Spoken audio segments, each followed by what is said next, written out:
ะว่าน้ำตัวนี้มันเป็นน้ำที่อันตรายโอ้เพราะว่าเวลาเพิ่นปล่อยละลังเทื่อเขาปล่อยแห้งลังเทื่อเขาปล่อยค่อยโอ้คือว่าปล่อยแห้งแล้วมันมาบาทเดียวแล้วมันจะเอาทันโดยในนั้นดอกคือว่าอันนี้เนี่ยไม่พ้นเจาะทะลุหน้าผาเลยเนาะอันนี้ก็ทะลุเลยทางใต้โอ้ถือว่า700 เมตรเนาะความหนาของผาเนาะ700 เมตรโอ้ถือว่าตอนนี้เฮาก็ได้อยู่นำผู้รักษาความปลอดภัยเขตอุโมงค์น้ำลอดออกแต่EPหน้านี่เขาจะไปเบิ่งน้ำไหลเข้าพี่น้องไหลเข้าถ้ำนี่แหละเข้าภูเขาพานี่แหละอยู่เทิงพุ่นอยู่เทิงพุ่นเนาะต้องได้กลับคืนบ่งเก่าต้องได้กลับคืนบ่งเก่าแล้วจังพุ่งลงโอ้พาหน่วยเดียวนี่ล่ะโดยก่อนหับชมคลิปฝากกดไลค์กดแชร์และกดติดตามทางช่องเพจและ Facebook หรือช่อง YouTube คำมั่นวิถีลาว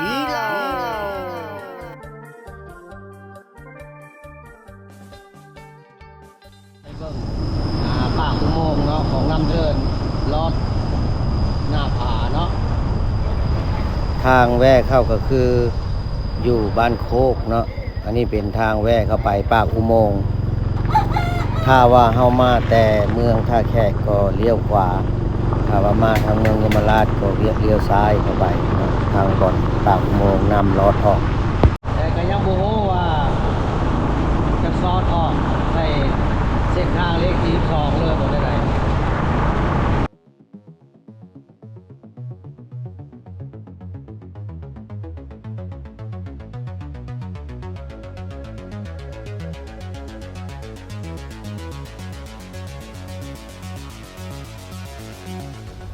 คือว่า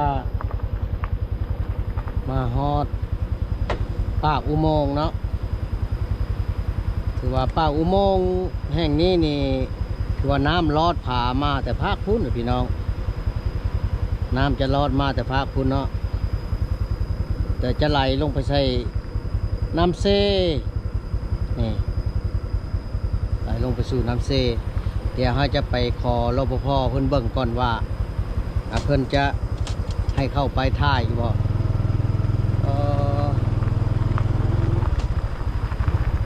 ว่าน้ำนี่ลอดผามาได้พี่น้องเลยอันนี้คือจุดน้ำลอดผาเนาะ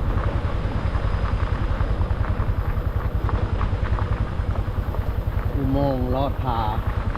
ทางน้ำออกน้ำเทิด2อันนี้แม่นจุดที่ว่าพนักงานป้องกันความปลอดภัยสบายดีโอ้ถือว่าบ่เคยมาจักเทื่ออยู่นี่อยากมาเบิ่งว่า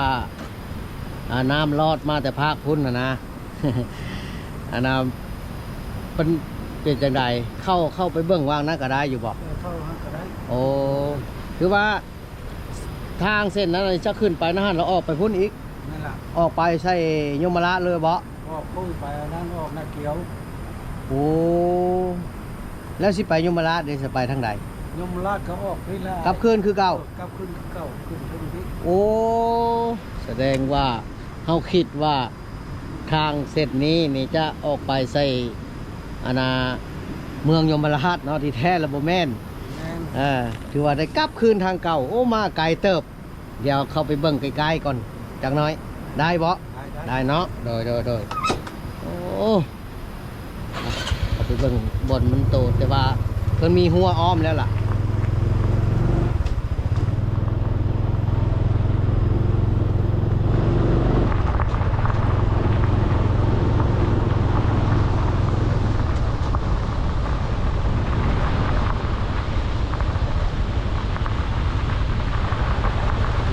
จุดนี้นี่จุดที่ว่าน้ำลอดออกมาจากภูเขาภาคพุ้นเนาะ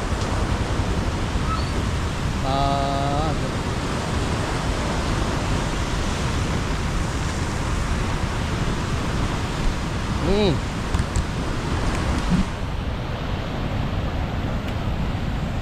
คือว่าอันนี้เป็นพุ่นเสียงน้ำโตบึมเป็นตายานขนาดพี่น้องตัว คุณอ่ะบอกว่าแม่นเพิ่นเอาตานางเล็กกั้นไว้อะไรพี่น้องเลยเนี่ยกั้นไว้บ่ให้ผู้ใดคือว่าเข้าไปได้เนาะโอ้นี่มีทางข้ามพันอีกโอ้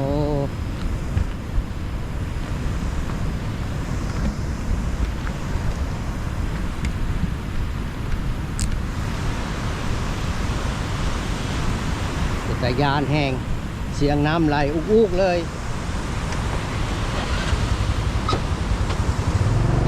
เอาขึ้นไปเบิ่งบนเครื่องก่อน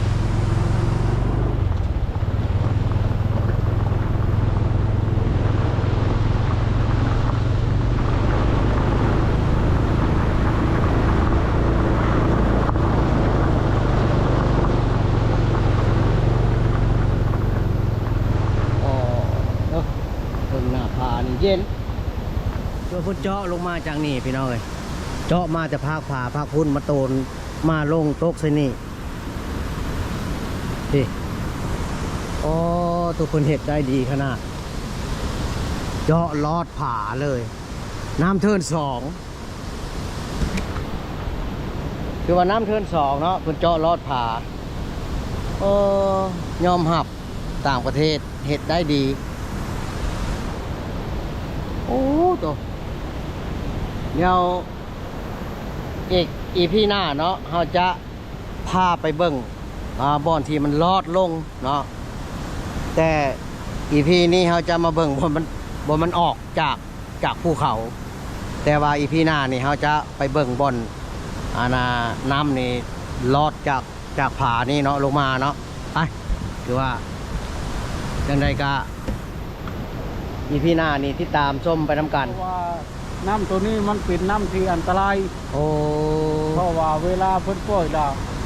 ลังเทื่อเขาปล่อยแห้งลังเทื่อเขาปล่อยค่อยโอ้คือว่าปล่อยแห้งแล้วมันมาบาทเดียวแล้วมันจะเอาทันโดยไม่นั่นดอกคือว่าอันนี้เนี่ยไม่พ้นเจาะทะลุหน้าผาเลยเนาะอันนี้เจาะทะลุเลยทางใต้โอ้ถือว่า700 เมตรเนาะความหนาของผาเนาะ700 เมตรโอ้ถือว่าตอนนี้เฮาก็ได้อยู่นำผู้รักษาความปลอดภัยเขตอุโมงค์น้ำลอดออกแต่อีพีหน้านี่เขาจะไปเบิ่งน้ำไหลเข้าพี่น้องไหลเข้าถ้ำนี่แหละเข้าภูเขาพานี่แหละอยู่เทิงพุ่นเนาะต้องได้กลับคืนบ่องเก่าต้องได้กลับคืนบ่องเก่าแล้วจังพุ่งลงโอ้พาหน่วยเดียวนี่แหละโดยแต่ว่ามันเขาไปซื้อเลยบ่ได้อ๋อถือว่าไปทางพุ่นกับบ่ได้เนาะบ่ได้ไปทางพุ่นกับบ่ได้โอ้ไปออ